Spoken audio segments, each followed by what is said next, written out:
ಯಾಕೆಲ್ಲ ಒಂಥರ ನೋಡ್ತಿದ್ದೀರಾ?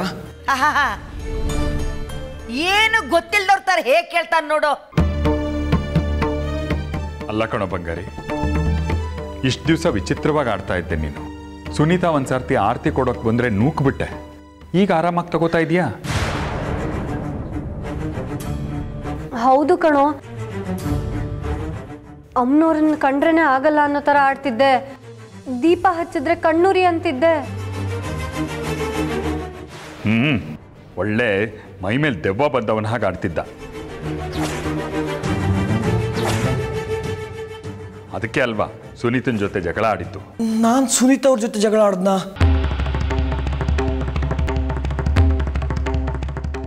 ಯಾವಾಗ? ನಾನು ಯಾವಾಗಲೂ ಅವ್ರ ಜೊತೆ ಜಗಳನೇ ಆಡಿಲ್ಲ.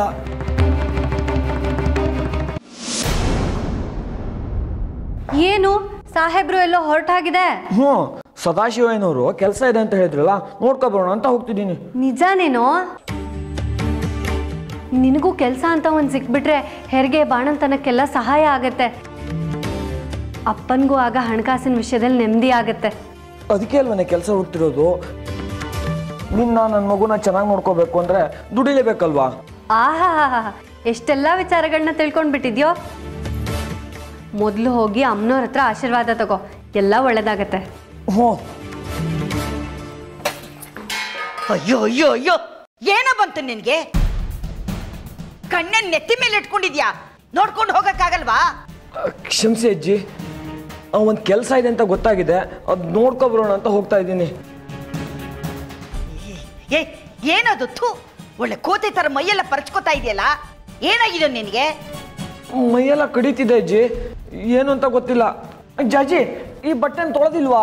ತೊಳೆದಿದ್ದೆ ಕಣೋ, ಮೊನ್ನೆ ತಾನೇ ನೀನೊಂದ್ಸತಿ ಹಾಕಿದ್ದೆ ಅಷ್ಟೇ. ಮತ್ತೆ ಯಾರಾದ್ರೂ ಹಾಕೊಂಡಿದ್ರಾ? ಈ ಮನೇಲಿ ನಿನ್ ಬಟ್ಟೆನ ಯಾರು ಹಾಕೊಳ್ಳಲ್ಲ. ನೀನ್ ಈ ಬಟ್ಟೆ ಹಾಕೊಂಡು ಊರ್ ತುಂಬಾ ಅಡ್ಡಾಡ್ತಿಯಲ್ಲ, ಅದಕ್ಕೆ ಮೈಯೆಲ್ಲ ಕಡ್ತಾ ಬಂದಿರೋದು. ಏನೋ ಒಂದು, ಮೊದಲು ನಡಿ, ಈ ಬಟ್ಟೆನ ಬಿಸಿನೀರಲ್ಲಿ ನೆನೆಸಿಟ್ಟು ಆಮೇಲೆ ತೊಳೆದ್ರಾಯ್ತು. ತೆಗಿ ನಡಿ.